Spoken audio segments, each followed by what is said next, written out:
The Grateful Dead played more than 2,300 concerts in the 30 years they were together. The 1995 summer tour marked the magic of their music and the shadows of looming tragedy. This final summer tour with Jerry Garcia took the band across the United States for 27 concerts at 13 venues. May 19th, 20th, and 21st. Las Vegas hosted the band for a 3-night run at the Sam Boyd Silver Bowl. The Dave Matthews Band opened all 3 nights. High temperatures added to the desert-setting backdrop.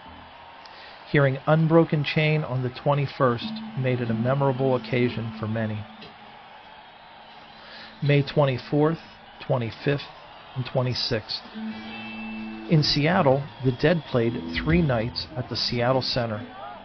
The local media reported the significant influx of fans causing traffic disruptions. There was also the highlighting of the positive economic impact on local businesses.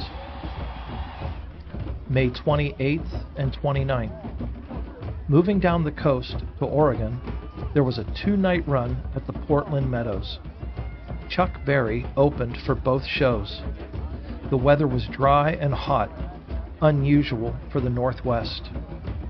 Many noticed Jerry's health issues and look of exhaustion. The Portland Meadows closed for demolition in 2019. June 2nd, 3rd, and 4th. Returning to California, the Grateful Dead performed 3 nights at the Shoreline Amphitheatre. Between 1987 and 1995, they played at this venue 39 times. These shows would be the last performance in California and the West Coast.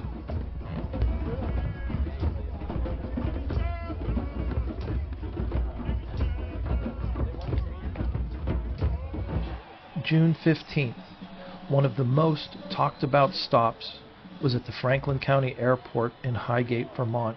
Bob Dylan opened the show to start off the East Coast tour. This venue saw an enormous crowd of over 70,000 fans. The venue opened the gates to ticketless fans as the fences were destroyed. June 18th and 19th. At Giants Stadium, the band played for 2 nights in front of massive crowds. Bob Dylan opened both shows. Local news coverage focused on the overwhelming turnout and the logistics of managing such large numbers. Giant Stadium was replaced in 2010. June 21st and 22nd. The Knickerbocker Arena in Albany hosted the Dead for 2 nights. The large influx of fans was a challenge for the local law enforcement. These would be the last shows for the state of New York, where the Dead had performed over 300 times. They closed the second night with I Fought the Law. June 24th and 25th. Washington, D.C. welcomed the Dead at RFK Stadium. Bob Dylan again opened both shows. Bruce Hornsby joined both nights and played piano with the band. Before the show began, on the 25th, 3 Deadheads were under a tree seeking shelter from a storm. They were struck by lightning and hospitalized. June 27th and 28th. The Dead then played at the Palace at Auburn Hills near Detroit, Michigan. The band has performed here 8 times between 1992 and 1995. They closed the 2-night run with the Beatles' Lucy in the Sky. The Palace was demolished in 2020.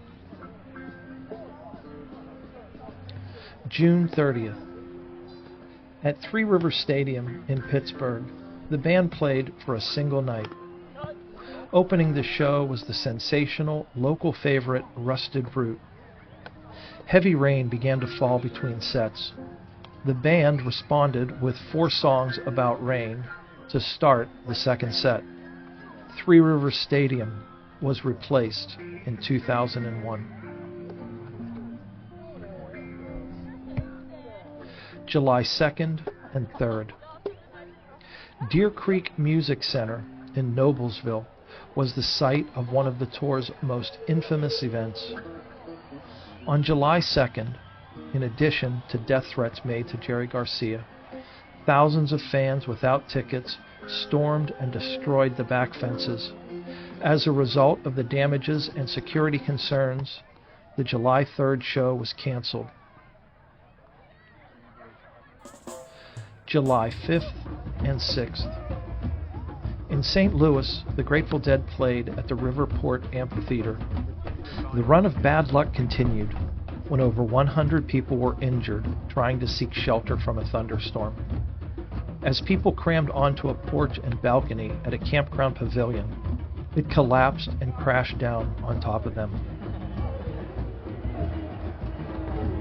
July 8th and 9th, the final two shows of the tour, and ultimately the life of Jerry Garcia, took place at Soldier Field in Chicago. The old friends Levon Helm and Rick Danko's The Band opens both nights. It was a special moment on July 8th, in the second set, when Jerry pulled out Bob Dylan's Visions of Johanna. The last farewell was on July 9th, with an emotional Black Muddy River and Box of Rain to end the show. 1 month after the tour ended, Jerry Garcia passed away on August 9, 1995. The news was a huge story nationwide, with local and national outlets commemorating his life and legacy. Tributes poured in from all corners, and fans gathered for memorials celebrating the huge impact Jerry Garcia and the Grateful Dead had on their lives. The 1995 summer tour remains a difficult chapter in the history of the Grateful Dead. Despite the ups and downs, the music and the memories created during this tour continue to resonate, marking the end of an era for a band beyond description.